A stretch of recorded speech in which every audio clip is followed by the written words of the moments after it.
Didier Drogba démarre une nouvelle vie. L'ancien international de football a été nommé vice-président de l'organisation Peace and Sport qui promeut la paix par le sport. Il a accordé une interview exclusive à TV5 Monde, interview menée par Karine Henry et Guillaume Gouy.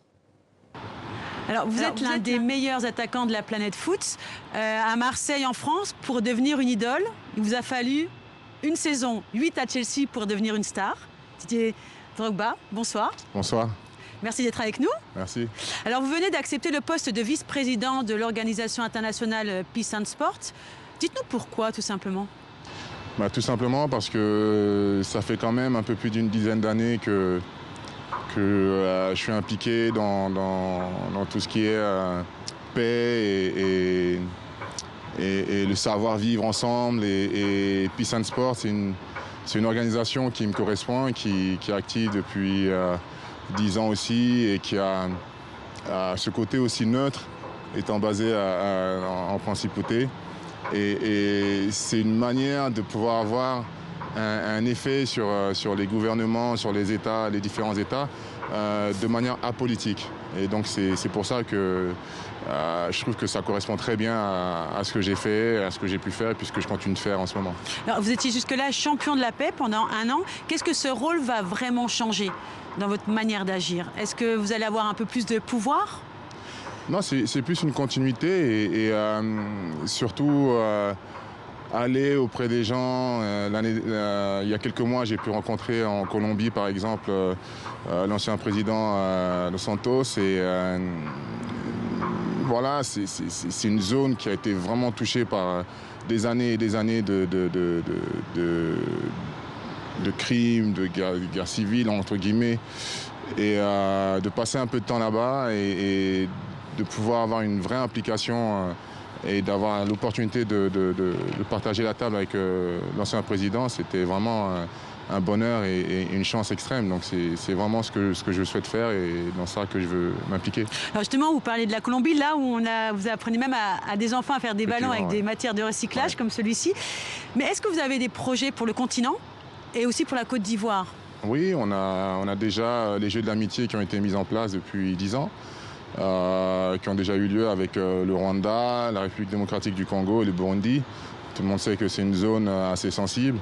Et donc tous les ans, on essaye vraiment d'apporter quelque chose de nouveau, mais par le sport et le sport simple.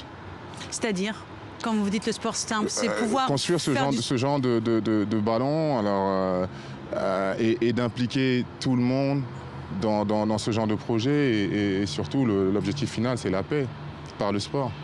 Alors justement, on va parler un peu politique. Quand vous me parlez de paix, de message, vous laissez l'image d'un grand professionnel, mais aussi d'un homme de dialogue, on le voit encore, et de paix. Vous vous souvenez, en octobre 2005, quand les conflits ravagent la Côte d'Ivoire, vous appelez à déposer les armes. Vous priez avec vos partenaires musulmans, catholiques. Vous êtes à Khartoum, au Soudan. Vous venez de vous qualifier pour la Coupe du Monde qui suit. Est-ce que vous vous voyez, vous, comme un homme politique, un homme d'action, justement? Alors, je me vois comme un homme d'action. C'est vrai que ce geste, je l'ai fait, mais c'est un geste qui vient du cœur.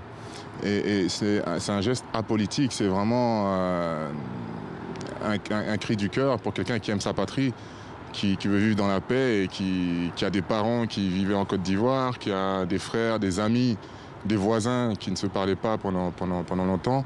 Et il a été mis en avant des problèmes ethniques, religieux, alors que dans cette équipe de Côte d'Ivoire, il y a une vraie diversité. On a pu le voir, il y a des chrétiens, des musulmans, de tous bords. Et on arrive à s'entendre. Et c'est ça le message que j'ai voulu passer. Mais on dit que vous avez le charisme d'un meneur, d'un tempérament d'un chef. Est-ce que des destins à la George Weah au Libéria ou à Bonaventure Kalou, qui vient d'être élu maire à Vamois, en Côte d'Ivoire, ça ne vous tente pas après tout? Vous qui êtes, voilà, on le voit par cette action au sein de cette organisation internationale et de ce que vous avez fait. Vous avez envie de partir sur ces messages de paix? Je pense que très sincèrement, il y a plusieurs moyens de toucher une population, de toucher les peuples. Et c'est vrai qu'on peut faire de la politique pure et à partir du moment où je décide de partir dans ce sens, de prendre cette direction-là de Peace and Sport, c'est vraiment de manière apolitique pour avoir cette capacité de pouvoir approcher les chefs d'État. Vous voulez rester libre en fait, c'est ça? Oui, j'aime ma liberté et ça me va très bien et c'est pour ça que Peace and Sport me correspond. Alors on va parler un petit peu football. Forcément, il y a Oui. une CAN, bientôt une Coupe d'Afrique des Nations. Vous avez vu que la Confédération africaine de football a retiré l'organisation de la CAN à la Côte d'Ivoire en 2021 pour l'attribuer au Cameroun qui vient, lui, de se voir retirer la prochaine. Qu'est-ce que vous pensez de ces décisions? Je Vous, pense que en tant que footballeur professionnel, ça doit vous... je pense que c'était très dommage d'en arriver là. Et pour tous les pays et surtout pour le continent africain, il y a des leçons à en tirer et je pense que le Cameroun, comme la Côte d'Ivoire et tous les autres pays qui souhaiteront organiser une Coupe d'Afrique ainsi que la CAF devront s'asseoir et puis revoir un petit peu quelles sont les données pour pouvoir faire évoluer le football africain et je pense voilà, ça va servir de leçon. Alors vous-même, vous avez vécu 2 finales de Coupe d'Afrique des Nations, vous les avez à chaque fois, elles ont été perdues. Est-ce qu'il y aurait une malédiction de la CAN pour Didier Drogba? Non, je ne pense pas qu'il y ait une malédiction. Je pense que c'était pas pour moi. Mais j'ai eu une carrière qui a été tellement riche en émotions et que c'est vrai. C'est vrai, c'est un gros regret. C'est un gros regret parce que c'est mon pays, c'est la patrie. Mais le succès de 2015 vraiment m'a réconforté. Vous n'étiez plus là? Je n'étais plus là, mais tous ces jeunes que vous avez vus jouer, oui.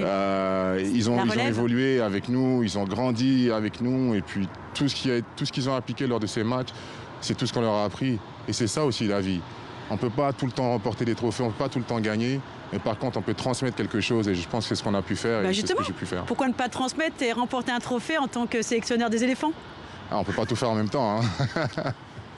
Alors moi, j'ai lu quelque chose qui m'a bien fait sourire. Vous avez confié avoir soufflé le nom du Français N'Golo Kanté à Chelsea. Oui. Chelsea, dont vous êtes ambassadeur d'ailleurs. Vous avez du flair, Didier Drogba. Alors pourquoi ça ne vous donne pas envie d'être entraîneur, tout simplement? Je ne peux pas être partout. Je ne peux pas tout faire en même temps. Et pas pour l'instant? C'est difficile quand même, non, d'avoir plusieurs casquettes. Non, là, je viens juste de terminer ma carrière. Sportive. Oui. C'est quoi, c'est du 30 novembre la retraite? Oui, c'est à peu près dans ces derniers jours-là.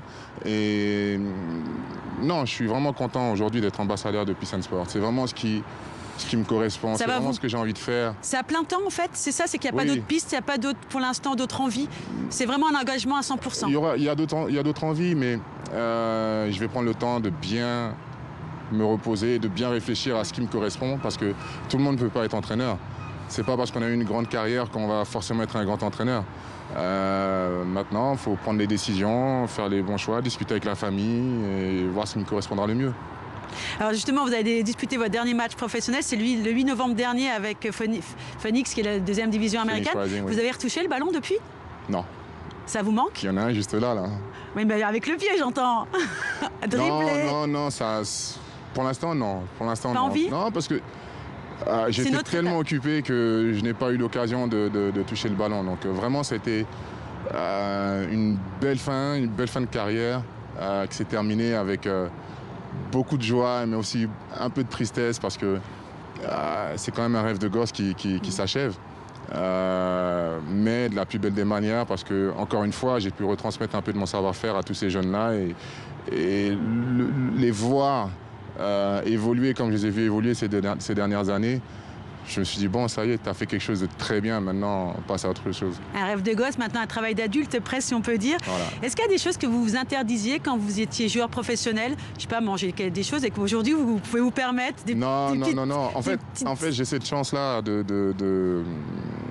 d'avoir une équipe autour de moi, des thérapeutes qui me permettaient justement de faire des excès. Lesquels? Manger les sauces de chez nous, par exemple.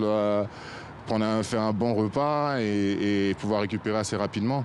Et puis on était plus jeunes aussi, donc le corps brûle beaucoup plus les calories, donc on récupère beaucoup plus vite. Faites bien attention à vous alors. C'est important. Merci Didier Drogba d'avoir passé ce moment avec nous sur TV5 Monde. Merci beaucoup. Merci.